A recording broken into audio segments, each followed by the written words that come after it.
Hmm. So the reason I'm making this video is because when I was looking for more information about taking the driver's test during Corona time, there wasn't really a lot of information from a first person perspective. Um, so yeah. So the main thing, how the driver's test kind of changed, at least in my experience, I live in California, so the rules and regulations might be different in your state. Uh, but at least here in California, the only kind of changes because of Corona was that number one, that the test would be shorter, and that the test you would still have to go physically there, but the only thing you're required to wear is a face mask. Everyone there is required to wear a face mask, otherwise they would refuse to offer you service. That's all that they said on the website, but it was a little bit more than that in reality.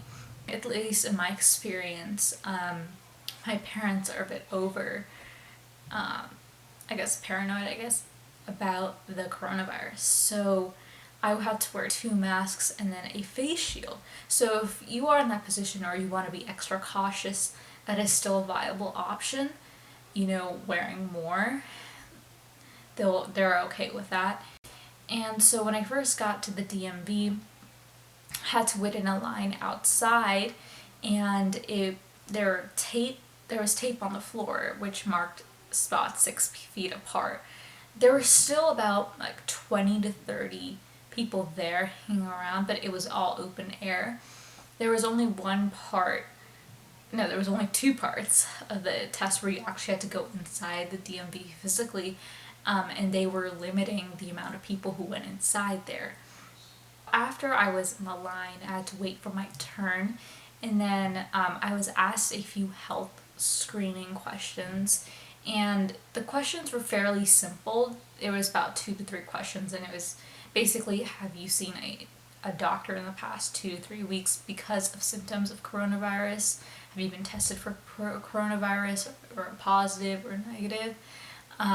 And have you had any symptoms? And then they list out the symptoms. If you say no to all 3 of them, then they take you inside the DMV. Just you, your parent probably, or spouse or partner.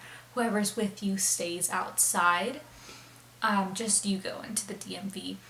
And inside, they basically have a coronavirus health check. So what that really is, basically, boils down to them checking your temperature. So for me, at least, I was wearing the face shield, and it has a spongy top on your forehead. It was also a really hot day today. I took my test today, by the way. And I guess it just warmed up my forehead a lot. So when they checked my temperature, it was above their regulated lines, I guess, like what was allowed to pass.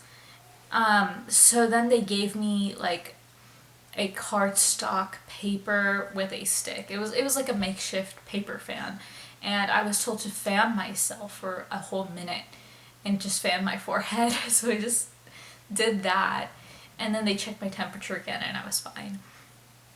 So after that, they give you a sticker that says I am coronavirus screened.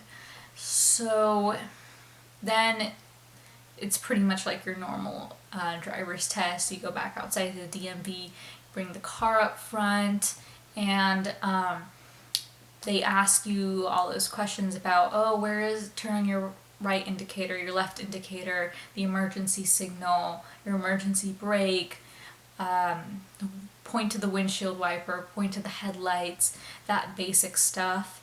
And here's another thing, always make sure that your registration is up to date, your vehicle registration is up to date, because that was a problem I had. I was using my sister's car and she forgot to put the 2020 sticker, and that was a big deal, and they almost canceled my test because of that. Thankfully they didn't, and we figured it out, but make sure that stuff is up to date. In the car, if you're kind of worried about like, is it going to be too close of a space? Is there a chance of cross-infection? Basically how at least the DMV regulates it is that when the instructor comes in, they take a sheet of plastic and they cover your passenger seat up. They cover the seat and they cover the floor under. And you're required to keep both front windows open for more air circulation. Air circulation. The test was pretty short. I don't really know if it was much shorter than the original test. It felt about probably 10 to 15 minutes maximum, when I've heard that the normal test can be up to 20 minutes. So it may be a little bit shorter. It is actually kind of a great time to take your test if that's something that you're thinking about, because there has been a lot less traffic on the road. And as someone who has practiced, back when it was normal, it's a lot easier to get the ball rolling and start learning. And if you're looking for a permit right now, they are still administering those. So for that, I don't really know how much the permit situation goes in terms of Corona time, but I have seen that the kids who do take it, they usually are supposed to wait outside. Their number gets called. They go inside and they take the test. And after, I forgot to mention this sooner too, but after every person who comes in, they re-clean the surfaces. So there's that. If you are a little extra cautious and you want to do it yourself, you can always just bring in like a Kleenex wipe or something and just clean the surfaces yourself if you are taking the permit test on their computer. So that's pretty much it. If anybody has any more questions to ask, want me to go into more detail about anything, please leave a comment below. And please do not forget to subscribe. I mean, you don't have to, but I mean, it's free. And, why not? Why not? You don't know what's coming next. I don't know what's coming next. This is a brand new channel, and I'm figuring it out, and it'd be great if you were here for the ride. So let me know any more questions, anything else. It was great seeing you all, and bye.